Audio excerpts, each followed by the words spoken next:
મુન્દ્રા ખાતે Ashapura charitable trust આયોજિત રાજપૂત ક્ષત્રિય સમાજની બેઠકમાં પુરુષોત્તમ રૂપાલાની ઉમેદવારી રદ કરવા માંગ કરાઈ. મુન્દ્રા તાલુકાના 65 ગામડામાં ભાજપ વિરુદ્ધ મતદાન કરાશે એવો મીટિંગમાં સમાજનો હુંકાર. અખંડ ભારત માટે 562 રજવાડા સમર્પિત કરી દીધા. એમનાથી પણ શું બીજેપી માટે એક વ્યક્તિ મહાન? આ વાત પ્રારંભમાં ઉચ્ચારાઈ હતી. પુરુષોત્તમ રૂપાલા એ ક્ષત્રિય સમાજ અને રજવાડા વિરુદ્ધ કરેલી અભદ્ર ટિપ્પણી બાબતે મુન્દ્રા મધ્યે આજરોજ આશાપુરા ચેરિટેબલ ટ્રસ્ટના હોદ્દેદારો અને આગેવાનોની મીટિંગમાં ભારે વિરોધ કરાયો હતો. રાજપૂત ક્ષત્રિય સમાજની તમામ સંસ્થાઓ અને સંગઠનો તેમજ સંપૂર્ણ ક્ષત્રિય સમાજના અગ્રણીઓ ઉપસ્થિત રહ્યા હતા. મુન્દ્રા રાજપૂત સમાજ ભવન ખાતે આશાપુરા ચેરિટેબલ ટ્રસ્ટના નેજા હેઠળ આજની મીટિંગમાં મોટી સંખ્યામાં રાજપૂત ક્ષત્રિય સમાજ પુરુષોત્તમ રૂપાલાનો વિરોધ કરીને તેની ઉમેદવારી રદ કરવા માંગ કરી હતી. રાજકોટ લોકસભા સીટ ઉપર ભાજપના ઉમેદવાર પુરુષોત્તમ રૂપાલાએ જે ક્ષત્રિય સમાજને લાંછન લાગે એવું નિવેદન કરેલ છે, એની વિરુદ્ધમાં ઠેર ઠેર કાર્યક્રમો ચાલે છે અને ક્ષત્રિય સમાજ એના નિવેદનથી આહત છે, દુઃખી છે અને આક્રોશિત છે. જેના વિરોધમાં મુન્દ્રામાં પણ આજે ક્ષત્રિય સમાજના તમામ સંગઠનોએ સાથે મળી આ કાર્યક્રમ આજે યોજ્યો છે. ભારત જ્યારે આઝાદ થયું ત્યારે પણ આ ક્ષત્રિયોએ, ક્ષત્રિય રજવાડાઓએ આ રાષ્ટ્ર માટે, અખંડ ભારત માટે તમામ પોતાના રજવાડાઓએ સમર્પિત કરી દીધા અને જે તે વખતે પણ તમામ રજવાડાઓને સ્વેચ્છાએ છૂટ હતી કે એને સ્વતંત્ર રહેવું હોય તોય એને છૂટ છે, પાકિસ્તાનની અંદર ભળવું હોય તોય છૂટ છે, ભારતની અંદર ભળવું હોય તોય છૂટ છે. સરદાર વલ્લભભાઈ પટેલના નિવેદન, એની માંગણીને લઈને તમામ રજવાડાઓ સંમત થયા અને સૌ પ્રથમ ભાવનગર મહારાજ કૃષ્ણકુમારસિંહજી ગોહિલે પોતાનું રાજ સમર્પિત કર્યું. એમનાથી પ્રેરાઈ બધાએ સમર્પિત કર્યા. આ રાષ્ટ્ર માટે તમામ રજવાડાઓએ પોતાના રાજ્ય સમર્પિત કરી દીધા. તો ક્ષત્રિયોનું મહિમા મંડન થવું જોઈએ, એમની વાહવાહી થવી જોઈએ અને એમના ક્ષત્રિયોના અમારા ઇતિહાસ છે, એના બદલે આવું નિવેદન એ ખરેખર માત્ર ક્ષત્રિયો નહીં, દરેક સમાજ એનાથી આહત છે ને આક્રોશિત છે. ભગવાન રામની પણ એ નિવેદનમાં રૂપાલાએ વાત કરી. ભગવાન રામનું મંદિરનું વિધ્વંસ થયું 500 વર્ષ પહેલા, એ બાદ 76 યુદ્ધો થયા છે એ મંદિરને પાછું મેળવવા માટે અને ઘણી વખત પાછું પણ મેળવી લીધું હતું, જેમાં લાખો ક્ષત્રિયો શહીદ થયા છે. આજે ભગવાન રામના નામે રૂપાલા ચૂંટણી પ્રચાર કરતો હોય, એ ભગવાન રામ મંદિરની તમામ યશ કીર્તિ ક્ષત્રિય સમાજને છે. એમને યુદ્ધ લડ્યા એટલે આજ દિવસ સુધી બધાને પ્રેરણા મળી અને બધાએ એના માટે મહેનત કરી. માટે આવું નિવેદન લાંછનને પાત્ર છે. ભવિષ્યમાં અમારી માંગણી છે કે રૂપાલાની ટિકિટ ભારતીય જનતા પાર્ટી રદ કરે, અન્યથા માત્ર મુન્દ્રામાં વિરોધ છે એવું નથી, આખા ગુજરાતમાં વિરોધ છે અને ભવિષ્યમાં ભારત આખાની અંદર ક્ષત્રિયો વિરોધ કરશે, કારણ કે તમામ રજવાડાઓ વિરુદ્ધનું નિવેદન છે.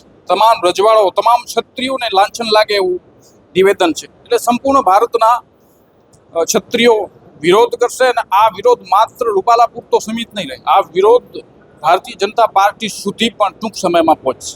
હું મારા ગામની વાત કરું તો મારા ગામમાં ક્ષત્રિયોનું મતદાન માત્ર 25% છે, પણ અન્ય સમાજ સાથે એવો નાતો ધરાવે છે કે ક્ષત્રિય સમાજ એક થઈ જાય તો મિનિમમ 80% મતદાન જે બાજુ ક્ષત્રિયો ધારે એ બાજુ પડે. એટલે આ વિરોધની અસર દરેક ક્ષેત્રે લોકસભાની ચૂંટણીની અંદર દેખાશે.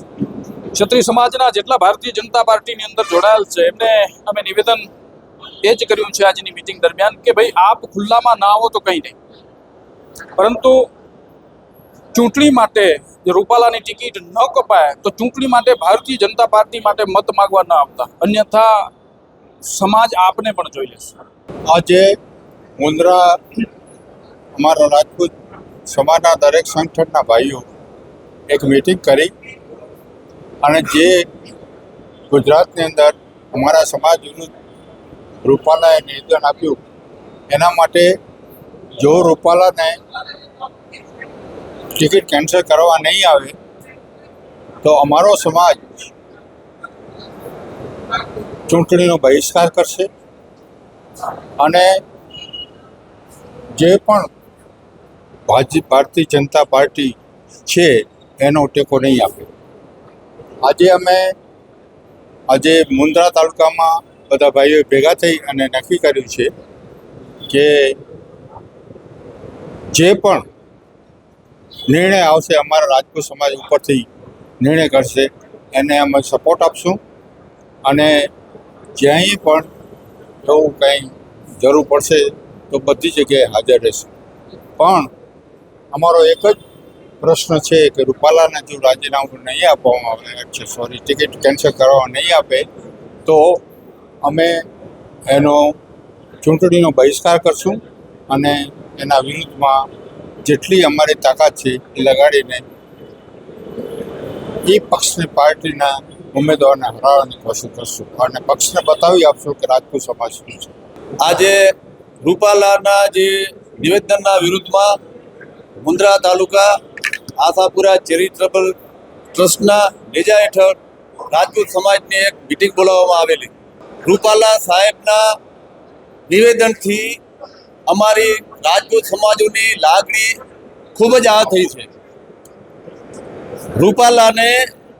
રૂપાલા ઇતિહાસના જાણકાર છે, પણ એમને એટલી જાણકારી હોવી જોઈએ કે છેલ્લા ભારતના રાજા પૃથ્વીરાજ ચૌહાણ થયા એને લગભગ 700 થી 800 વર્ષ થઈ ગયા. ત્યાર પછી ભારતને હિન્દુ ધર્મ બચાવવા માટે, ભારતની સંસ્કૃતિ બચાવવા માટે લાખો રાજપૂતોએ પોતાના બલિદાન આપ્યા છે. એ રૂપાલા નથી દેખાતું. હશે કોઈ ઇતિહાસમાં કોઈ અપવાદ પણ હોઈ શકે, 0.00001% અપવાદ પણ ઇતિહાસમાં હોઈ શકે. રૂપાલાને કહેવા માંગીએ છીએ અમે કે તમે અપવાદ ન જુઓ પણ રાજપૂતોના તમે બલિદાન જુઓ. લાખો રાજપૂતો 700-800 વર્ષ સુધી વિદેશી આક્રમણો, ખિલજી વંશ સામે લડ્યા, તખલકો સામે લડ્યા, મોગલો સામે લડ્યા.